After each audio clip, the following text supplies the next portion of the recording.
বিজেপিতে কি লর্ড কার্জনের ছায়া? বাংলা ভাগের চক্রান্ত চলছেই। যাব কিন্তু যাব না, যখন যেখানে যেমন পোষায় তেমন মনোভাব। আপাতত নীতি আয়োগ উনি যাবেন, এই দুই দপ্তরের মাথাকে, তাদের ওপরের মাথাকে, এটা রাজ্যের পক্ষে শুভ নয়। দেখুন, যেভাবে বাংলা ভাগের প্রশ্নটা আসছে বিজেপি নেতাদের পক্ষ থেকে, অপারেশন বালকানাইজেশনের কথাটা আমার মনে পড়ছে। যুগোস্লাভিয়াকে 6টা টুকরো করা হয়েছে। বাংলাকে ভাগের নানা রকম চক্রান্ত, কোথা থেকে চক্রান্ত হচ্ছে? নানান চক্রান্ত। বাংলা ভাগের চক্রান্ত চলছেই। স্লোগানটা মনে রাখুন, দক্ষিণে মমতা, উত্তরে কামতা। চলতে থাকলো অনন্ত মহারাজের গ্রেটার কুচবিহার। তিনি তৃণমূলেরও ঘনিষ্ঠ, তিনি বিজেপিরও ঘনিষ্ঠ। চলতে থাকুন সুকান্ত মজুমদার মন্ত্রী, তিনি উত্তর বাংলাকে উত্তর পূর্বের অংশ করতে চাইছেন। চলতে থাকলো। খেয়াল করুন, নিশিকান্ত দুবে একেবারে ফর্মালি সাম্প্রদায়িকতার দোষে দুষ্ট করে বাংলাকে খণ্ড করে, বিহারকে খণ্ড করে বাংলা বিহার সংযুক্তির একটা বন্দোবস্ত করতে চাইছেন। খেয়াল করুন, খুব খারাপ হচ্ছে, এটা চলছেই। আমি বলছি, বিচ্ছিন্নতার মনোভাবে বিজেপিতে কি লর্ড কার্জনের ছায়া? লর্ড কার্জনের ছায়া দেখা যাচ্ছে বলে আমার মনে হচ্ছে। অপারেশন বালকানাইজেশন আমাকে মনে করিয়ে দিচ্ছে। খুবই দুর্ভাগ্য। এর বিরুদ্ধে আমাদের সবাইকে রুখে দাঁড়াতে হবে। বাংলা ভাগের যে কোনো চক্রান্ত আমরা রুখবই। ফেডারেল স্ট্রাকচারটাকে বিজেপি ধ্বংস করতে চায়, কার্যত ছোট ছোট টুকরো টুকরো করে দাপট দেখিয়ে কেন্দ্রিকতার চাপ বাড়াবে। এটা বিজেপির রাজনীতির সঙ্গে রাজ্যগুলোকে ভাগ করা, টুকরো করা, এই মনোভাব কাজ করছে বলে মনে হয়। যেতে পারি, কিন্তু কেন যাব? যাব কিন্তু যাব না, এই দোলাচলের চিত্তহীনতায় মমতা ব্যানার্জি। তাতে আমাদের কী লাভ আমি জানি না। যদি উনি না যান তাহলে মোদিজিকে অমান্য করা হবে। মোদিজি একটু এখন অসুবিধার মধ্যে আছে, সংখ্যা একটু কমে গেছে। এখন মোদিজি যেমন নাইডুকে পাচ্ছেন, যেমন নীতিশ কুমারকে পাচ্ছেন, তাহলে তেমন করে একটু মমতা ব্যানার্জিও আছেন আশপাশে, মমতা ব্যানার্জি সেটা স্পষ্ট করতে চায়।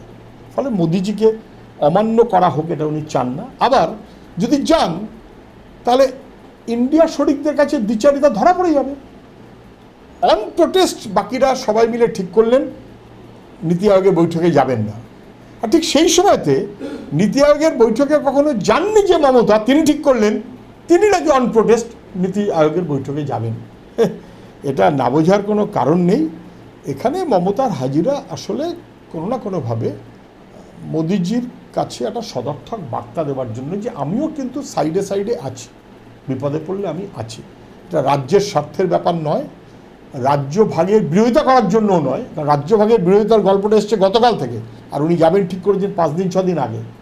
ফলে এটা রাজ্যের স্বার্থর সাথে কোনো সম্পর্ক নেই। এটা ওনার যখন যেখানে যেমন পোষায় তেমন মনোভাব। আপাতত নীতি আয়োগ উনি যাবেন, পরেরটা পরে দেখা যাবে। টাকা দাও, চাকরি নাও, সেই কারণে মিউনিসিপ্যালিটির সঙ্গে অয়নশীল। কোথা থেকে আসলো অয়নশীল? প্রথমে অভিযুক্ত হলো শিক্ষক নিয়োগ দুর্নীতিতে। সেটা করতে গিয়ে দেখা গেল, কোর্টের নির্দেশে তদন্ত করতে গিয়ে দেখা গেল, আরে এ তো মিউনিসিপ্যালিটিও যুক্ত, এবং এখন ধরা পড়ে গেল। তখন মিউনিসিপ্যালিটির চেয়ারম্যানরা বলছিলেন না না আমরা কিছু জানি না, আমরা কিছু জানি না, ইত্যাদি ইত্যাদি, ওসব ভুল কথা।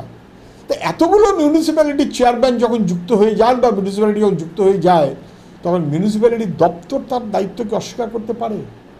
শিক্ষা দপ্তর তারা দায়িত্ব অস্বীকার করতে পারছে না, শিক্ষক দুর্নীতি অয়নশীল। মিউনিসিপ্যালিটিগুলো দায়িত্ব অস্বীকার করতে পারছে না, চার্জশিটে ধরা পড়ে গেছে। এই দুই দপ্তরের মাথাকে, তাদের ওপরের মাথাকে, রাজ্যের সর্বোচ্চ যারা ক্ষমতাশালী তারা এই দুর্নীতির কাণ্ডে নিজেরা ওতপ্রোতভাবে যুক্ত বলেই শিক্ষক নিয়োগের দুর্নীতিতেও অয়নশীলকে পাবেন, আবার সেই অয়নশীল মারফত মিউনিসিপ্যালিটির দুর্নীতি হবে। চোর, অপরাধী, দুর্নীতিগ্রস্তরা রাজ্যটাকে শেষ করে দিচ্ছে। এর বিরুদ্ধে রুখে দাঁড়ানোর কোনো বিকল্প মানুষের কাছে নেই। যেমন আমাদের রাজ্যের সরকার প্রত্যেক দিন মানুষের বিপদ বাড়াচ্ছে, চাকরি নেই, বিশৃঙ্খলা, মানুষ, নিরাপত্তা নেই, ভয়াবহ। তেমনভাবেই অপদার্থ আমাদের রাজ্যপাল এবং অযোগ্যতা তার স্পষ্ট। এবার নবান্ন বনাম রাজভবন এই লড়াই রোজ চলুক, এটা রাজ্যের পক্ষে শুভ নয়।